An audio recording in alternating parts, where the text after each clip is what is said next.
African Export-Import Bank, the trade finance bank for Africa.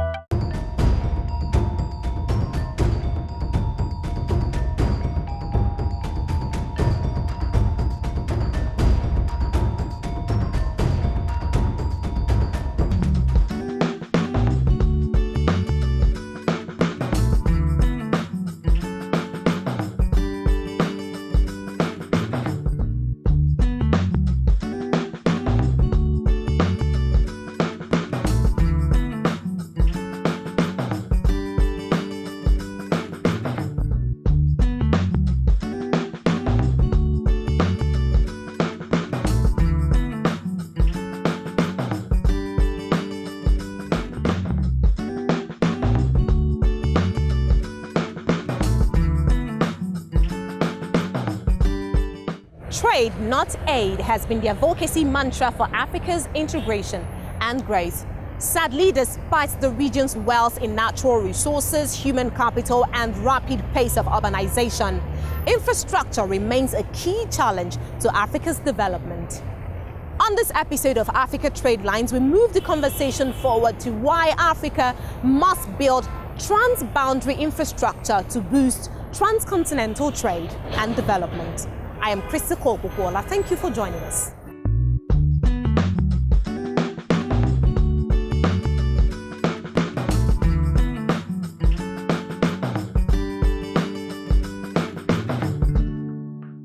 Infrastructure requirements vary from country to country.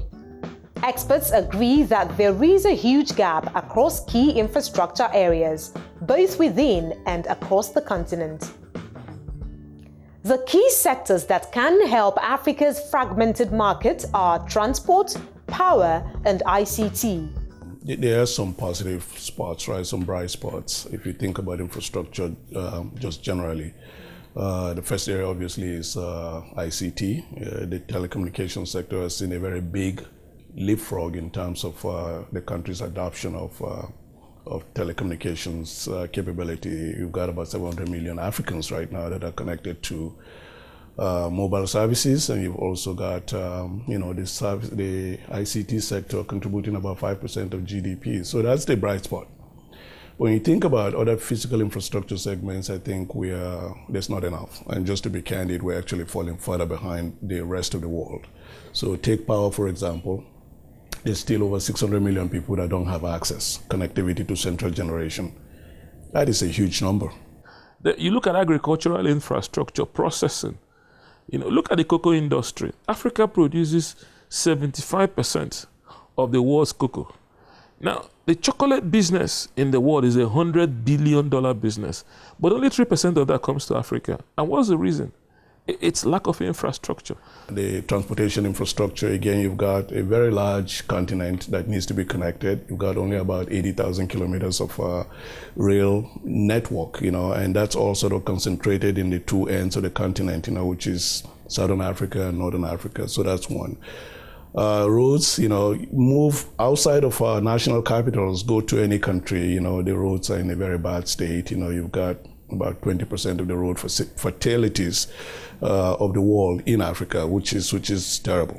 African countries have been living in close proximity with each other for thousands of years, and will be trading, with each other, but that trade has been quite limited, right? I mean, the paradox is that we are neighbors, but we trade much more frequently with Europe or with Dubai or with other segments of the world. Nigeria here is 180 million people.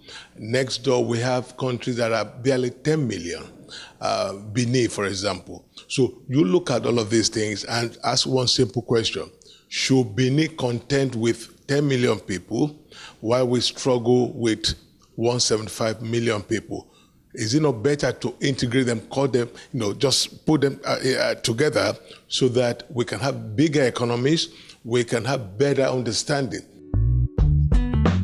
World Bank statistics show that 2/3 of Africans have no access to power, while only 34% have access to road infrastructure. According to the president of Afrexim Bank, Benedict Orama, Africa's trade worth is currently at $1 trillion. With the available infrastructure, intra-African trade makes up 18% of this. So, what factors are responsible for the slow growth? And you compare that with the EU, 70%. Compare that with Asia, 52%. Compare that with the America, 65%. So, you see that, the combination of the deficits and the problems we have. And without trade, what do you have? You have poverty. And when you have poverty, you would have crisis. Take a very big country like Nigeria, where most of the agriculture is in the northern part of the country, and where most of the industry and the people also are on the southern part. It's unfortunate that 60% of what is produced in the country doesn't even see day of light in the market because of the lack of transportation. Okay, that is all contributing to limited trade in value-added agricultural products. So most of what we do is kind of raw material trade. Assuming the Lagos-Abidjan corridor, was a world-class route. Assuming you had a rail, between here and the Abidjan and Dakar, what does it mean? It means goods and services can move very, very freely, manufactured goods. What the Ghanaians are good at, they will spread to everybody. What the Nigerians are very good at, it will spread to everybody. Now, what you do is that by just putting that infrastructure, Nigeria is 180 million people. The rest of West Africa is about 300 million. So you're looking at a market of 400 million. So by creating that infrastructure, so a manufacturer, in Ghana, it's now able to access a market of 400 million people. And what does that do to him? He's able to get more investments, he's able to get more money. You can look at ports, which could be a big enabler for economic activity for cross-border trade as well. But the timing it takes to clear goods, the cost of handling goods in African ports are extremely expensive, and just because the facilities are not quite there, it takes much longer to actually move things from outside of the continent to a point in the continent versus moving within the continent. So that speaks to the poor state of the transportation infrastructure. Aviation is another area, the percentage of air transport, passengers is increasing, but you can see virtually every country you go to, the aviation infrastructure still needs to be developed, and it takes quite a bit of time to move from one point to another. Really an excuse why some multinational companies prefer to locate their headquarters outside of Africa, and to service Africa. The World Bank estimates an annual $90 billion investment gap in Africa's infrastructure development. With over 30% of its infrastructure in poor condition, Africa lags behind that of the rest of the world. Yet, there appears to be renewed enthusiasm among leaders and civil societies on the continent to improve the situation. There is the Agenda 2050 by the African Union. And more importantly, there is a NEPAD program called PICI, the Presidential Infrastructure Champion Initiative, where you have our presidents, 16 of them. They have chosen specific transboundary projects to champion. So you have that President Muhammadu Buhari is championing the Trans-Saharan gas pipeline, which will take gas, from the deep south of Nigeria up through the north, up through Africa, down to Europe. And that creates an economic corridor. Then you have, the Trans-Saharan, highway project that is championed by the president of Algeria. You have the optic fiber line linking Africa, championed by President Paul Kagame. You have the ones, championed by Zuma. So you have this president. They've taken these projects by themselves, specifically stood up and made commitments to be able to deliver these projects. So I think that is a certain level of leadership and commitment that is very, very key to resolving this problem. Connecting the vision to delivered products to execution, I would say the leadership needs to own all of that.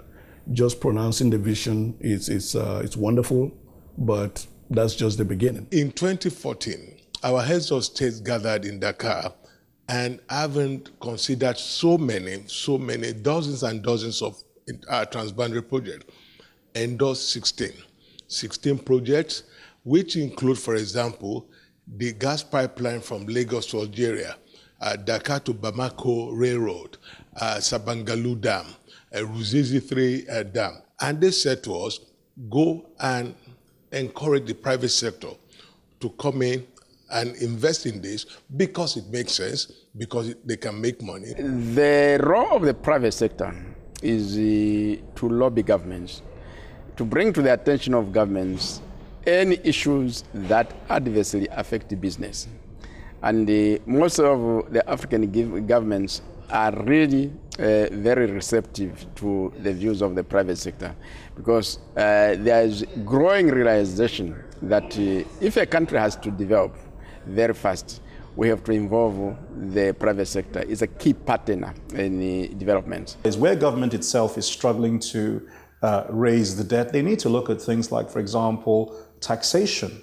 You know, a lot of the times what we find, take in Nigeria, you know, we've depended on oil a lot, and that's just become something we just spend all the revenues from, or at least most of it, and even borrow on top of that. And people hardly pay their fair share when you think across the entire country. And I think Nigeria is just symptomatic of what you see across many African countries. In addition to the 16 transboundary projects that are currently being executed by African heads of state, the United Nations Economic Commission for Africa is optimistic that the African Union's continental free trade area could generate up to $35 billion in 5 years. Should these become operational by the end of 2017, it would lead to a 52% increase in intra-African trade. All the goods traded across Africa will be duty-free. So that is going to reduce costs significantly. And we are coming up with efficient customs administrations across the continent. We are developing transport and communications interlinkages. That is going to significantly reduce the cost of doing business. There are certain projects which involve sort of cross-border projects. So there have been certain successes. If I take the gas midstream space, for example, the West African gas pipeline runs from Nigeria all the way down to Takoradi and potentially being expanded into Cote d'Ivoire. So that has been a key piece of infrastructure that will hopefully at some point provide gas, not just in Nigeria, but also in Ghana. Another area we see a lot of progress is in East Africa, right? Ethiopia is a good example. Is going to have very quickly an excess of hydropower. And they've signed all these interconnection projects with agreements with their neighboring countries, Kenya, Sudan, even Djibouti and all these other places to actually sell power. So Ethiopia will be a great success story in terms of being able to export power, you know, through cross-border trade of electrons, basically, you know. And I would say here, I think one of the most talked about projects is the Abidjan-Lagos coastal project.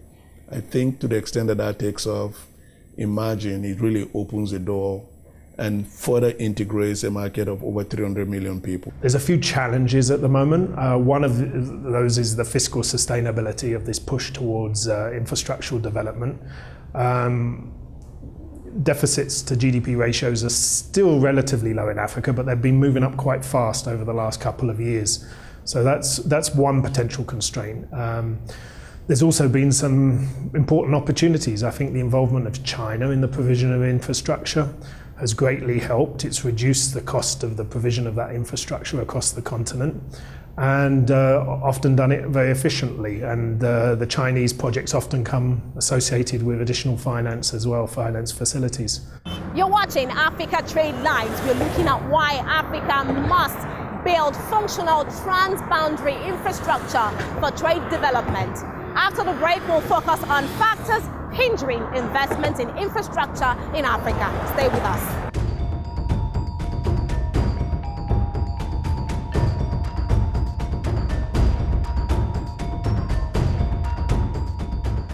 African Export-Import Bank, the trade finance bank for Africa. African Export-Import Bank, the trade finance bank for Africa.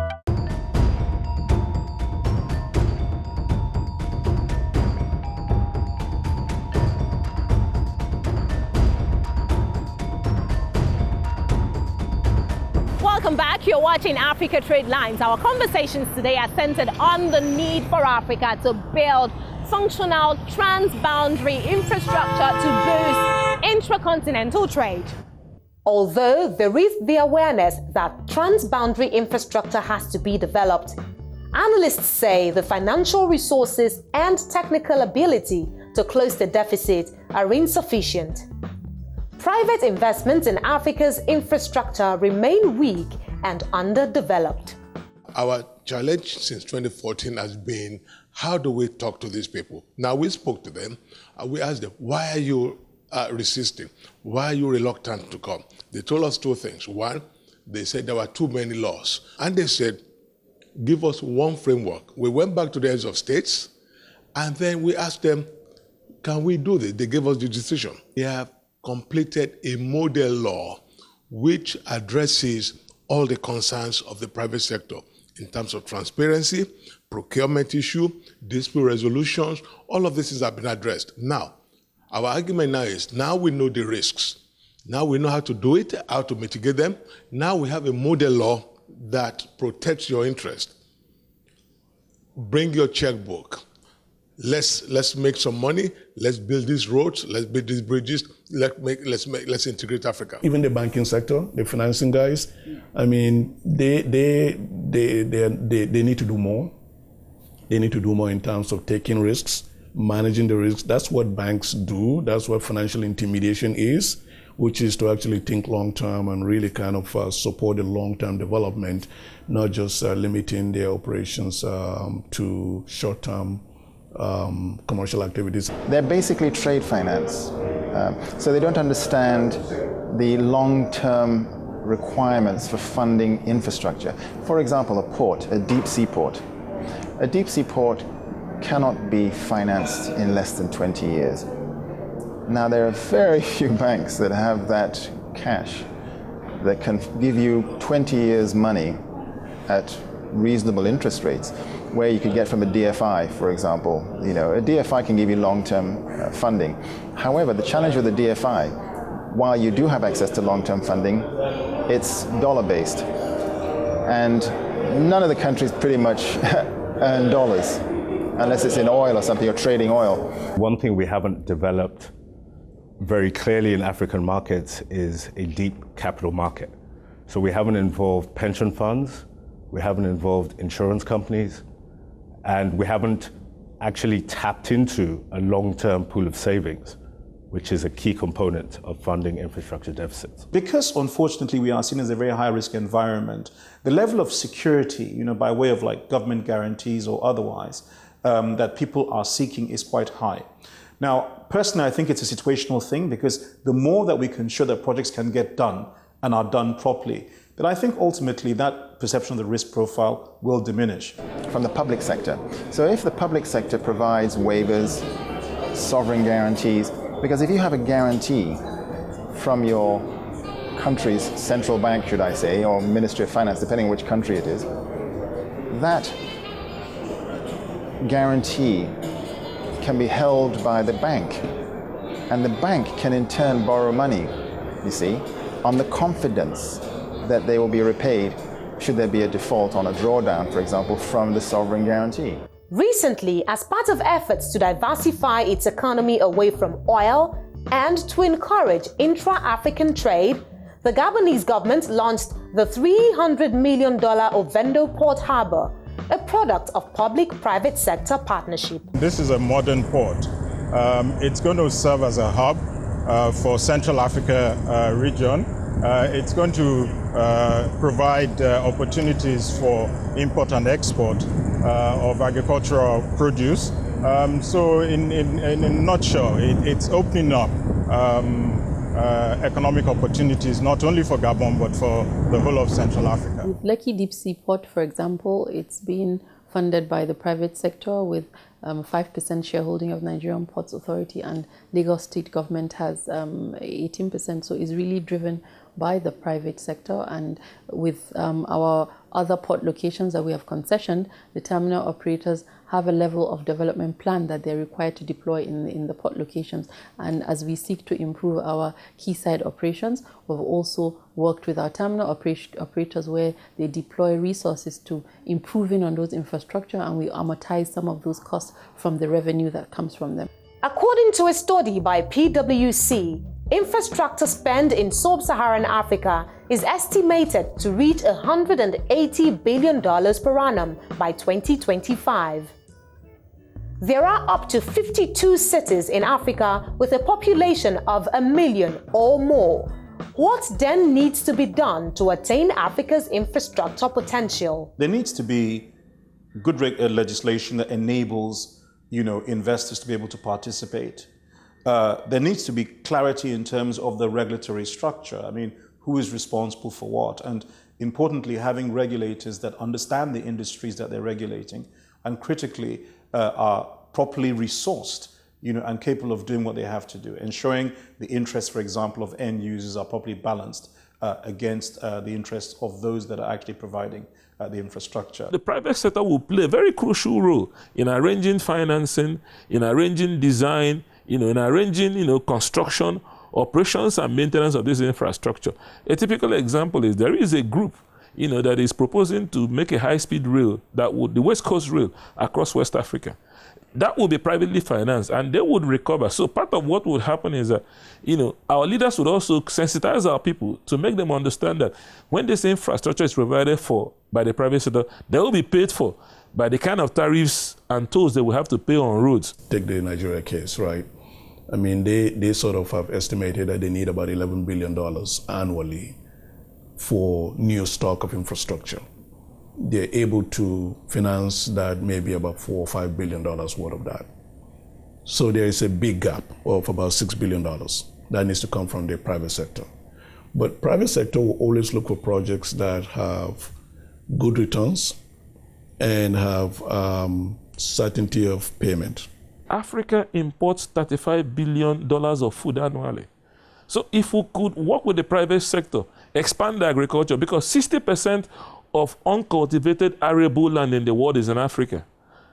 If we could feed ourselves working with the private sector, like what is you've seen happen in Ethiopia, look at what is happening in Ethiopia with the agricultural revolution, what is happening in Kenya. If the whole of Africa could feed ourselves, the $35 billion that will be saved is enough to give every African electricity. Today, most of our trade, it's really around commodities, raw commodities. So if we sort of want to see more trade between African countries, we have to kind of do more value-added manufacturing. Despite the risks, there are opportunities for investors in the African infrastructure market. Empower, tremendous opportunities here. Here in Nigeria, you've got about somewhere between 15 to 20 gigawatts of power that is available, but it's really not delivered, because there are bottlenecks in the value chain. Power sector in Africa is the last frontier of this industry globally. It is we are at 35% access today. It will take us another 30, 40 years to double that to 70%. So you can imagine just the quantum of opportunities are just are really huge. The infrastructure asset class offers a number of things which other asset classes don't. With a lot of infrastructure assets, you get inflation protection. So to give you the example of a power plant, you will have an inflation component to your tariff. Or give you the example of a road, there should be some inflation component. There's about 200 million metric tons of freight that moves on the road today. Okay, less than 1% of that is on rail, right? And you've got all these major manufacturers, Dangote, Lafarge, NNPC, flour mills. All of these guys are clamoring for better logistic support. And we believe that there is a huge market here for rail operators. We believe there's a huge market here for rail service providers, and the government has been really active in exploring ways, of making sure that this is an area where investors can participate in. We are working with the government as well to kind of find ways of doing it. And we are very optimistic that this is a project that will really unleash the economic activity, not just in Nigeria, but to the extent that it allows Nigeria to connect with its neighboring countries around this cross-border trade. We will see an explosion of interregional trade in West Africa as a result of the Nigerian rail. In the Eastern African region, we have quite a number of landlocked countries, so clearly for them, investment in port infrastructure is important, and that's been ongoing in Mombasa Port and Dar es Salaam, for example. There's also ongoing investments in new ports opening up. Some competition as well now between ports, which is, I think, a healthy development. So, for example, Ethiopia traditionally has depended enormously on Djibouti as the port for its goods trade. One last area I would say is in the social infrastructure area. Again, very big deficit there as well. What I mean by that is water and sanitation facilities. Obviously access to water is still not quite what it needs to be. Healthcare facilities, that's a big area as well. Just look at any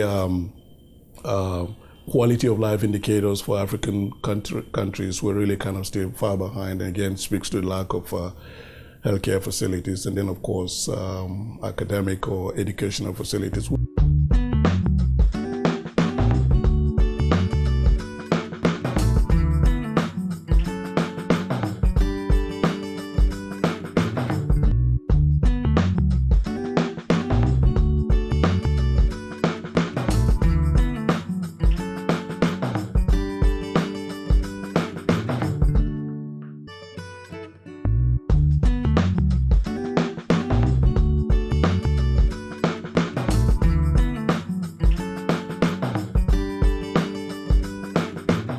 Many infrastructure opportunities on the continent, African heads of state appear poised to collaborate with investors looking to tap into these opportunities. This considered, it is safe to say that African trade will witness a boom if words are matched to actions.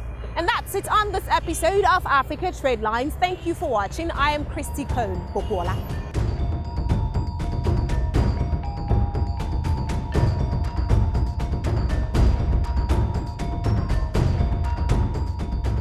African Export-Import Bank,